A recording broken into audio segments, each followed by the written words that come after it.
Lorenzo Codelli n'est seulement critique du film italien, mais aussi historien, archiviste et auteur. Lors de la 40e édition du Festival de films à Villerue, il a présenté une carte blanche sur le réalisateur Luigi Comencini.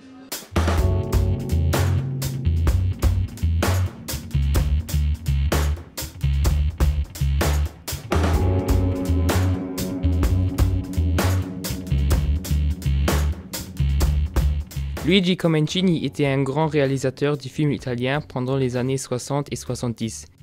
Nous avons demandé à M. Codelli si son travail a encore une grande influence sur le film italien de nos jours. Comencini a eu un rôle important depuis les années 50 jusqu'à presque aux années 2000 parce qu'il a toujours travaillé pour le cinéma, pour la télévision. Il a eu de très grands succès soit à la télévision, soit au cinéma. Et en plus, il a eu une chance assez rare.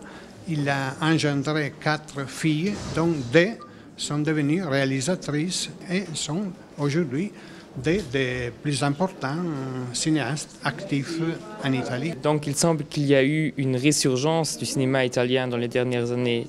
Comment pouvez-vous expliquer ceci?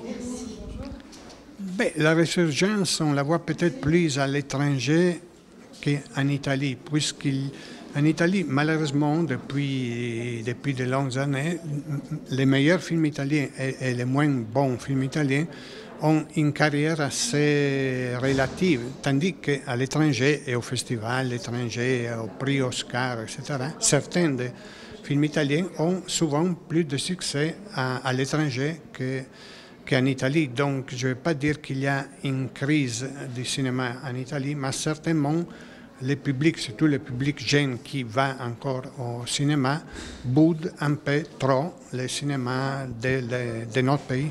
Quelle différence voyez-vous entre le cinéma de l'Italie et du reste de l'Europe? Il y a beaucoup de différences, par exemple avec le cinéma français ou avec le cinéma anglais, dans le sens que, comment dire, c'est plus difficile de faire du cinéma professionnel qui arrive au grand public ou au moins au public en salle en Italie qu'en France, qu'en Angleterre et je pense même qu'en Allemagne.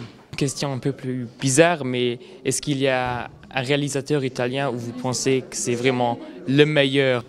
Le meilleur, je ne sais pas. J'aime beaucoup évidemment Paolo Sorrentino qui est déjà un grand réalisateur, même si c'était encore au début presque de sa carrière. Il a fait que 6 films et une série pour la télé, mais évidemment, il est connu dans tout le monde. Il a déjà fait 2 films en anglais. Et donc, oui, j'ai fait ce nom parce que c'est un réalisateur important. Je ne sais pas si c'est le meilleur, mais c'est certainement la plus grande promesse maintenue du cinéma italien.